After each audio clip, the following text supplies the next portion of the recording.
So what we're working on in this video is how to come in and how to cover the net. I like to separate the court in 3 parts. So where Meike is standing, where I'm standing, so those outside parts there, each 1/3, and then you have the middle part. The way I was taught is when the ball bounces on the outside third on the forehand side, for example, where we're going to give you some examples later on with hitting. So if you're standing in the outside third here, I was taught to come in down the line. You always follow the direction of your approach shot. Just follow the ball in, a little bit towards the middle, and you split. So you get so far, right before they contact, you have to split. So that's kind of a point, rule of thumb. So now, I'm right here, I approached right there, and now with one step, I can cover the line, and with one big step, I can cover almost everything on that side. So that's the good thing about coming in, or if you're on the outside third, coming in on the down the line shot right there. The problem is if you're here and you want to go cross court, so you hit the ball, you're coming in cross, you're going to probably get to here. That's where Meike is standing. This whole side is open, and on top of it, your opponent hits a forehand on that side, so most likely you will not see the ball anymore because it's just going to fly by next to you. And the same obviously on the backhand side.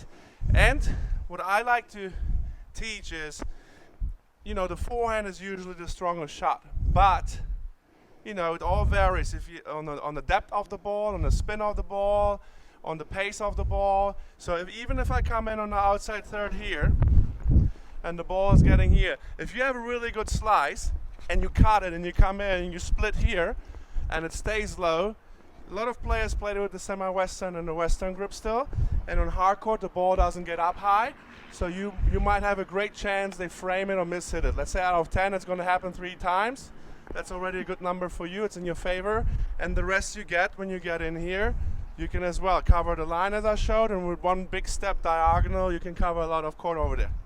So then you have the middle, and in the middle obviously what I've been taught is if the ball gets in the middle, I get a chance to hit with my forehand.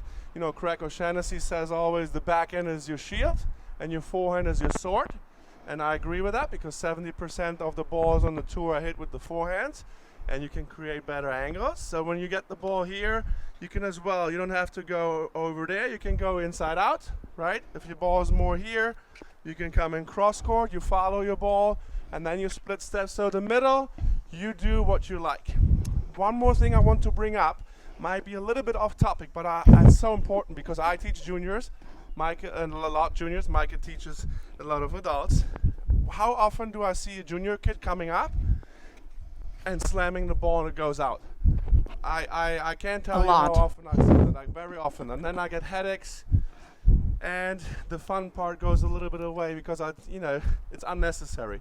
So there are 2 things. So when you get a ball here, you can use a drop shot, you know, and it doesn't matter if it's a hard court. I get to hear it so often. If you hit a drop shot in the right moment, the surface doesn't matter anymore. It's about when you hit the drop shot. So when you're close to the net here and you get a ball here and your opponent is already at the fence, you hit a decent drop shot, you're going to win the point.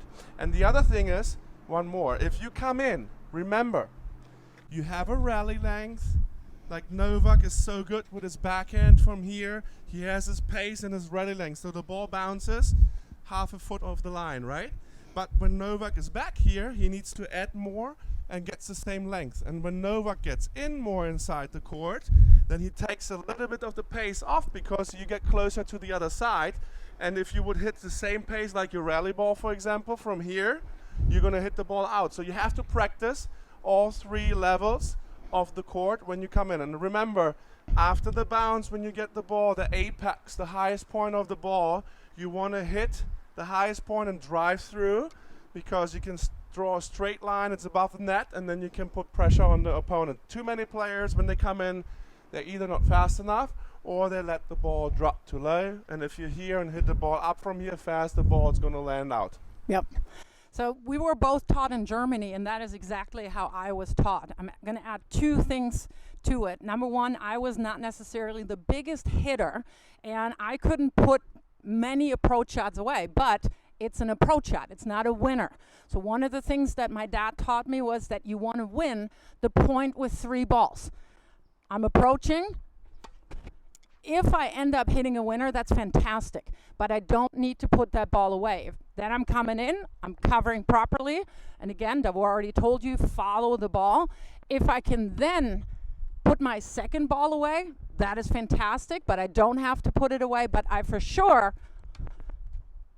want to move my third ball away or put my third ball away. So it's not necessarily that you hit full go, and I'm not just seeing that with juniors, I see that a lot with adults as well.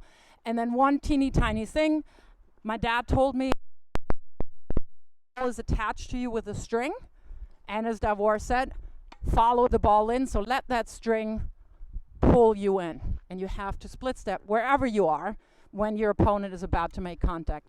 And then the other thing really is, if you're coming in quite a bunch, you're not going to win every single point. I think we learned at the conference that the world number 1 at the end of the year, this is on the male side, Federer, Nadal, and Djokovic, they only won 54 to 55 or 56% of the balls, all of the balls that they played, right? So if you're getting past, that's okay. You're still sending a message to your opponent that they can't afford to just have balls sitting here in the middle, because you're going to attack, and it is a lot of pressure to consistently pass you if you're coming into the right positions. So let's take a look. Davor is going to feed me a couple of balls. Let's see if I'm actually doing what we're preaching. Here we go. So the first thing that we're going to do is Davor is going to feed me some balls here in the middle. To my liking, I can take my forehand or my backhand. So and you're I'm not going to tell me where you go to, right? Well, I'm going to tell you, I'm going to go to your backhand, because otherwise probably not going to get any balls going. So yeah, we go. coming in. I feed it in the middle. She goes to my backhand. And then she has me there, because my approach shot, I couldn't do anything. It was right in the middle. And He's so nice. Meike, so now since we have this video, we're right here, right? So we're going to get the same shot again, but I'm going to try, and that's my philosophy. You know, what is one thing when people come in, what do the defending side does too often? They overhit the ball. They go for the winners, right?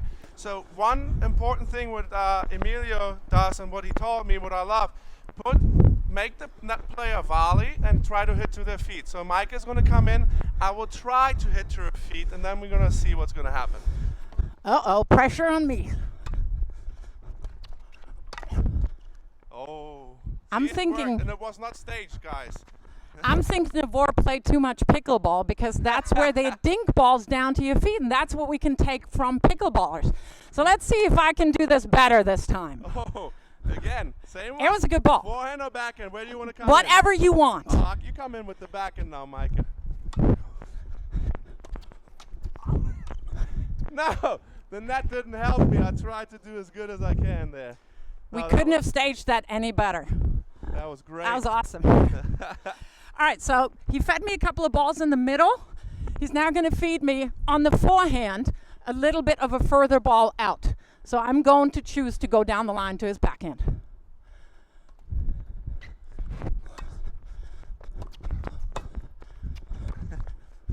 Oh, I want a line judge on that one.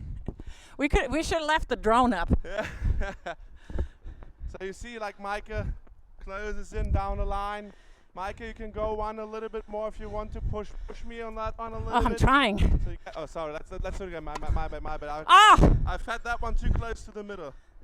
Let's do that Finally. one more time. I just want to show the guys. So I'm on the forehand here. Maybe I hit a short ball there. Cover. I have to go in here. And that's a great shot. I'm recovering to the middle. She is against my running direction, which is great. And she's in charge at the net there. So I was here rallying. I hit a short ball. All right, he's going to go wide. I'm going to come in. And she got me. And that mine wasn't bad. It was low and fast. Yep. She still has it, because what did Meike do? She split step and she kept her racket in front of her. Just sticking my racket out. See, I'm choosing my slice almost entirely on the backhand, he managed to hit a really good ball. Again, with extreme grips, most likely they will have to lift it. The other good thing obviously is if I'm slicing, I'm already in my continental grip and I don't have to worry about any grips anymore. All right, guys, so we hope that that's going to answer a lot of questions for the singles strategy in the singles game. And I hope you enjoyed the video. As I said, follow Meike. She has unbelievable experience, unbelievable content. And if you follow me as well and watch a couple of videos, that would be nice.